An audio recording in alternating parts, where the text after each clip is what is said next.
Welcome back. ಈಗ ಮತ್ತೆ town hall ನಲ್ಲಿ ಯುವತಿಯಿಂದ ಪಾಕ್ ಪರ ಏನು ಘೋಷಣೆ ಕೂಗಲಾಯ್ತು.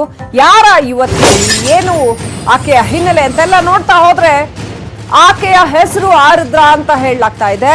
ಫ್ರೀ ಕಾಶ್ಮೀರ ಅನ್ನುವ ಭಿತ್ತಿ ಪತ್ರವನ್ನ ಹಿಡಿದಿದ್ಲು. ಯಾರಿಷ್ಟು ತಲೆ ಕೆಡಿಸಿದ್ದಾರೆ ಆಕೆಗೆ ಅನ್ನೋದು ಗೊತ್ತಾಗಬೇಕಾಗಿದೆ. ಇನ್ನು ಬೆಂಗಳೂರಿನ ಮಲ್ಲೇಶ್ವರಂ ನಿವಾಸಿ ಈಕೆ ಫ್ಯಾಷನ್ ಡಿಸೈನಿಂಗ್ ಕೋರ್ಸ್ ಕಲಿತಾ ಇದ್ದಾಳೆ. ಮಲ್ಲೇಶ್ವರಂನ ಕಾಲೇಜೊಂದರಲ್ಲಿ ಕಲಿತಾ ಇದ್ದಂಥ ಹುಡುಗಿ ಅಜ್ಜಿಯ ಜೊತೆ ವಾಸವಾಗಿದ್ರು ಅಂತ ಹೇಳಲಾಗ್ತಾ ಇದೆ. ಮಲ್ಲೇಶ್ವರಂನಲ್ಲಿರೋ ಮನೆಯಲ್ಲಿ ಅಜ್ಜಿಯ ಜೊತೆ ವಾಸ ಮಾಡ್ತಾ ಇದ್ಲು ಆರುದ್ರ.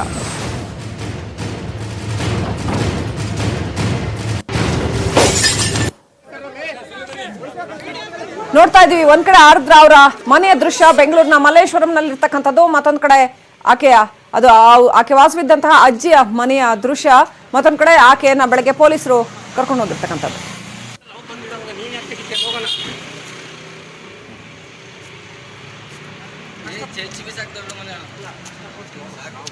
ಇನ್ನಷ್ಟು ಅಪ್ಡೇಟ್ ಪಡ್ಕೊಳ್ಳೋಣ. ನಮ್ಮ ಪ್ರತಿನಿಧಿ ಥಾಮಸ್ ನೇರ ಸಂಪರ್ಕದಲ್ಲಿದ್ದಾರೆ ಈಕೆಯ ಮನೆಯ ಹತ್ತಿರದಿಂದ. ಎಸ್ ಥಾಮಸ್, ಅವರ ಮನೆಯ ಹತ್ರ ನೀವು ಅಲ್ಲಿ ನಿಂತಿದ್ದೀರಿ.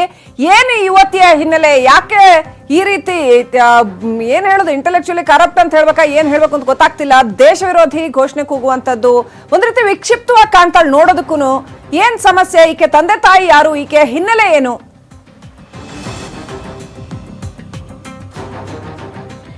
ಖಂಡಿತ ಇದೊಂದು ವಿಕ್ಷಿಪ್ತ ಘಟನೆ ಅಂತ ಹೇಳೋದು ಕೂಡ ತಪ್ಪಾಗಲಿಕ್ಕಿಲ್ಲ ಶ್ರೀಲಕ್ಷ್ಮಿ. ಯಾಕಂತ ಹೇಳಿದ್ರೆ ಪ್ರೀತಿಯಿಂದ ತಂದೆ ತಾಯಿಗಳು ಆಕೆಗೆ ಆರಿದ್ರೆ ಅಂತ ಹೇಳೋದು ಒಂದು ಮಣೆ ನಕ್ಷತ್ರ, ಅದು ಆ ಒಂದು ಹೆಸರನ್ನ ಇಟ್ಟಂತ ಈಕೆ ಇವತ್ತು ಎಲ್ಲೋ ಒಂದ್ ಕಡೆ ದೇಶದ್ರೋಹದ ಒಂದಷ್ಟು ಹೇಳಿಕೆಯನ್ನ ಕೊಡೋದ್ರ ಮೂಲಕ ದೊಡ್ಡ ಮಟ್ಟದ ವಿವಾದವನ್ನು ಸೃಷ್ಟಿ ಮಾಡಿದಾಳೆ. ಇದಕ್ಕೆ ಬಹುಶಃ ನಿನ್ನೆ ನಡೆದಂತ ಒಂದು ಘಟನೆ ಪ್ರಚೋದನೆ ಅಂತ ಹೇಳೋದು ಕೂಡ ತಪ್ಪಾಗಲಿಕ್ಕಿಲ್ಲ. ಯಾಕಂತ ಹೇಳಿದ್ರೆ ಅಮೂಲ್ಯ ಮತ್ತೆ ಆರಿದ್ರಳ ಸಂಬಂಧನೂ ಕೂಡ ತುಂಬಾ ಆತ್ಮೀಯವಾದಂಥದ್ದು. ಅಂದ್ರೆ ಓರಿಗೆಯಲ್ಲಿ ಒಂದೇ ಜಿಲ್ಲಾ ಅಂತ ಹೇಳಿದ್ರು ಕೂಡ ಈ ವಿಚಾರಧಾರೆಗಳ ವಿಷಯ ಬಂದಂತ ಟೈಮಲ್ಲಿ ಎಲ್ಲ ಒಂದ್ ಕಡೆ ಲೈಕ್ ಮೈಂಡೆಡ್ ಆಗಿರುವಂತಹ ಒಂದಷ್ಟು ಆಕ್ಟಿವಿಸ್ಟ್ಗಳು ಇವ್ರು ಯಾವಾಗ ಒಂದಾಗ್ತಾರೆ ಅಂತ ಹೇಳಿದ್ರೆ ಈ ಸಿಎಎ ಆಂಟಿ ಪ್ರೊಟೆಸ್ಟ್ಗಳು ಯಾವಾಗ ಶುರು ಆಗುತ್ತೆ ಆವಾಗ ಅಮೂಲ್ಯನ ಸಂಪರ್ಕಕ್ಕೆ ಆರಿದ್ರೆ ಬರ್ತಾಳೆ. ಆ ನಂತರದಲ್ಲಿ ಅದು ಬಹಳಷ್ಟು ಸಂಘಟನೆ, ಬಹಳಷ್ಟು ವೇದಿಕೆಗಳಲ್ಲಿ ಅವ್ರು ಇಬ್ರು ಒಂದೇ ವೇದಿಕೆಯನ್ನು ಹಂಚ್ಕೊಂಡಿರುವಂತಹ ಸಾಕಷ್ಟು ಘಟನೆಗಳಿದೆ. ನಾವೀಗ ನೇರವಾಗಿ ಅವ್ರ ಮನೆಯ ಒಂದಷ್ಟು ದೃಶ್ಯಾವಳಿಯನ್ನು ತೋರಿಸ್ತಾ ಇದ್ವಿ. ಕ್ಯೂನಿ ಕಾನ್ವೆಂಟ್ ಅನ್ನೋದು ತುಂಬಾ ಫೇಮಸ್ ಆಗಿರುವಂತಹ ಕಾನ್ವೆಂಟ್.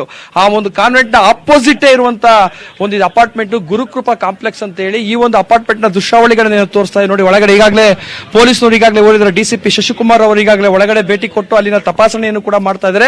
ಈ ಒಂದು ಅಪಾರ್ಟ್ಮೆಂಟ್ ನಲ್ಲೇ ಆಕೆಯ ಅಜ್ಜಿ ಅಂತ ಹೇಳಿದ್ರೆ ಆಕೆಯ ತಾಯಿಯ ಪೋಷಕರು ಇರುವಂತಹ ಒಂದು ಮನೆ. ಈ ಒಂದು ಮನೆಯಲ್ಲಿ ಅವಳು ನಿರಂತರವಾಗಿ ಈ ಒಂದು ಮನೆಯ ಜೊತೆಗೆ ಸಂಪರ್ಕ ಇರಲಿಲ್ಲ ಆರಿದ್ರಂಗೆ. ಆಕೆ ಬೇರೆ ಕಡೆ ಪಿಜಿಯನ್ನು ಕೂಡ ಮಾಡ್ಕೊಂಡಿದ್ಲು. ಅವಾಗವಾಗ ಅಜ್ಜಿಯ ಮನೆಗೆ ಬಂದು ಇಲ್ಲಿ ತಂಗಿದ್ದು ಹೋಗ್ತಾ ಇದ್ಲು. ಮತ್ತೆ ಬಹಳಷ್ಟು ವಿಚಾರಗಳ ವಿಷಯದಲ್ಲಿ ಈ ಫ್ಯಾಮಿಲಿಗೂ ಮತ್ತು ಆಕೆಗೂ ಸಾಕಷ್ಟು ರೀತಿಯಾದಂತಹ ವೈರುಧ್ಯಗಳಿತ್ತು ಅಂತ ಹೇಳಿದ್ರೆ ಅಭಿಪ್ರಾಯ ಭೇದಗಳಿದ್ವು. ಆ ಕಾರಣಕ್ಕೋಸ್ಕರ ಆಕೆಯನ್ನ ಸಾಕಷ್ಟು ಸಂದರ್ಭಗಳಲ್ಲಿ ಅವಾಯ್ಡ್ ಮಾಡಿರುವಂತಹ ಸಾಧ್ಯತೆಗಳು ಕೂಡ ಇದೆ. ಬಹುಶಃ ಈಕೆ ಯಾವಾಗ ಸಿಎಎ ಪ್ರೊಟೆಸ್ಟ್ಗಳಲ್ಲಿ ಸಾಕಷ್ಟು ಪ್ರೊಟೆಸ್ಟ್ಗಳಲ್ಲಿ ವಿರೋಧದ ಪ್ರೊಟೆಸ್ಟ್ಗಳಲ್ಲಿ ಪಾಲ್ಗೊಂಡಂತ ಟೈಮಲ್ಲಿ ಆ ಒಂದು ವಿಚಾರಧಾರೆಗಳಿಗೆ ವ್ಯತಿರಿಕ್ತವಾದಂತಹ ಒಂದು ಹಿನ್ನೆಲೆಯನ್ನು ಹೊಂದಿರುವಂತಹ ಕುಟುಂಬ ಆಕೆಯನ್ನು ವಿರೋಧಿಸುತ್ತಿತ್ತು ಅನ್ನುವಂಥ ಮಾತುಗಳು ಕೂಡ ಕೇಳಿ ಬರ್ತಾ ಇದೆ. ಈಗ ಒಳಗಡೆ ಸದ್ಯಕ್ಕೆ ಪರಿಶೀಲನೆ ನಡೀತಾ ಇದೆ ಶ್ರೀಲಕ್ಷ್ಮಿ. ಯಾವ ಕಾರಣಕ್ಕೋಸ್ಕರ ಆಕೆ ಈ ರೀತಿಯಾದಂತಹ ಚಳುವಳಿಗಳಲ್ಲಿ ಪಾಲ್ಗೊಳ್ಳೋದಕ್ಕೆ ಶುರು ಮಾಡೋದು, ದೇಶ ವಿರೋಧಿ ಘೋಷಣೆಯನ್ನು ಕೂಗುವಂತ ಹಿನ್ನೆಲೆ ಆದ್ರೂ ಏನಿತ್ತು, ಉದ್ದೇಶವಾದ್ರೂ ಏನಿತ್ತು ಅನ್ನೋದ್ರ ಬಗ್ಗೆ ಕೂಡ ಪೊಲೀಸರು ಸಾಕಷ್ಟು ತಲೆ ಕೆಡಿಸಿಕೊಂಡಿದ್ದಾರೆ. ಅದಕ್ಕೆ ಸಂಬಂಧಪಟ್ಟಂತೆ ಅವರ ಕುಟುಂಬದವರ ಜೊತೆಗೆ ಈಗಾಗಲೇ ಡಿಸಿಪಿ ಶಶಿಕುಮಾರ್ ಅವರು ಒಳಗಡೆ ಹೋಗಿ ಸಾಕಷ್ಟು ರೀತಿಯಾದಂತಹ ಪರಿಶೀಲನೆ ಮಾಡ್ತಾ ಇದ್ದಾರೆ. ಅವರ ಕುಟುಂಬದ ಜೊತೆಗೆ ಅಜ್ಜಿಯನ್ನು ಒಳಗಡೆ ಇದೆ ಅಂತ ಹೇಳಲಾಗ್ತಾ ಇದೆ. ಅವರ ಜೊತೆಗೂ ಕೂಡ ಸಾಕಷ್ಟು ವಿಷಯಗಳ ವಿನಿಮಯವನ್ನು ಕೂಡ ಮಾಡ್ಕೊಳ್ತಾರೆ. ಯಾಕಂದ್ರೆ ಪೊಲೀಸರಿಗೆ ತುಂಬಾ ಸವಾಲಾಗಿರುವಂತಹ ವಿಷಯ ಆಗಿರೋದ್ರಿಂದಾಗಿ ಇದರ ಹಿನ್ನೆಲೆಯಲ್ಲಿ ಮತ್ತೆ ಬೇರೆ ಬೇರೆ ಯಾರ ಜೊತೆಗೆ ಸಂಪರ್ಕ ಇತ್ತು ಎಲ್ಲಾ ವಿಷಯಗಳ ಬಗ್ಗೆ ಕೂಡ ಕೂಲಂಕುಷವಾಗಿ ಪರಿಶೀಲನೆ ಮಾಡುವಂತಹ ಪ್ರಯತ್ನ ಕೂಡ ಪೊಲೀಸರು ಒಳಗಡೆ ಮಾಡ್ತಾ ಇದ್ದಾರೆ. ಶ್ರೀಲಕ್ಷ್ಮಿ, ಥ್ಯಾಂಕ್ ಯು ಥಾಮಸ್ ಡೀಟೇಲ್ಸ್ಗಾಗಿ. ಇನ್ನಷ್ಟು ಸುದ್ದಿ ನೋಡೋಣ ಚಿಕ್ಕ ಬ್ರೇಕ್ನ ನಂತರ.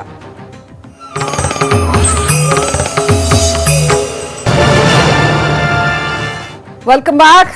ಈಕೆಯ ಹೆಸರು ಅನ್ನಪೂರ್ಣ ಆರುದ್ರ ಅಂತ ಈಕೆ ಆಮೇಲೆ ಚೇಂಜ್ ಮಾಡಿಕೊಂಡಿತ್ತು. ಅನ್ನಪೂರ್ಣ ಅಲಿಯಾಸ್ ಆರುದ್ರ. ಅನ್ನಪೂರ್ಣ ಅನ್ನುವಂಥ ಒಳ್ಳೆ ಹೆಸರಿಟ್ಕೊಂಡು ಇಂಥ ಕೃತ್ಯ ಮಾಡ್ತಾರಾ? ತಂದೆ ನಾರಾಯಣ್ TCS ನಲ್ಲಿ ಮ್ಯಾನೇಜರ್ ಆಗಿದ್ದಾರೆ. ಟಾಟಾ ಕನ್ಸಲ್ಟೆನ್ಸಿ ಸರ್ವಿಸಸ್ ನಲ್ಲಿ ಈಕೆಯ ತಂದೆ ಸೀನಿಯರ್ ಮ್ಯಾನೇಜರ್ ಆಗಿದ್ದಾರೆ.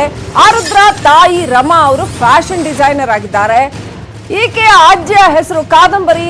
ಇವರು ಕೂಡ ಮನೆಯಲ್ಲೇ ಇರ್ತಾರೆ. ತುಂಬ ಕುಟುಂಬದಲ್ಲಿ ಹುಟ್ಟಿರ್ತಕ್ಕಂಥ ಅನ್ನಪೂರ್ಣ ಎಡಪಂಥೀಯ ಚಿಂತನೆಯ ಪ್ರಭಾವಕ್ಕೊಳಗಾಗಿ ಈ ರೀತಿ ವಿಕ್ಷಿಪ್ತತೆಗೆ ಒಳಗಾದ್ಲ. ಸಿವಿ ರಾಮನ್ ನಗರದ ಪಿಜಿಯಲ್ಲಿ ಈಕೆ ವಾಸ ಮಾಡ್ತಾ ಇದ್ಲು ಅಂತ ಹೇಳಲಾಗ್ತಾ ಇದೆ. ತನ್ನ ಹೆಸರನ್ನ ಕೂಡ ಬದಲಾವಣೆ ಮಾಡ್ಕೊಂಡಿದ್ಲು. ಅನ್ನಪೂರ್ಣ ಅನ್ನೋ ಹೆಸರನ್ನ ಆರುದ್ರ ಅಂತ ಬದಲಾಯಿಸ್ಕೊಂಡಿದ್ಲು.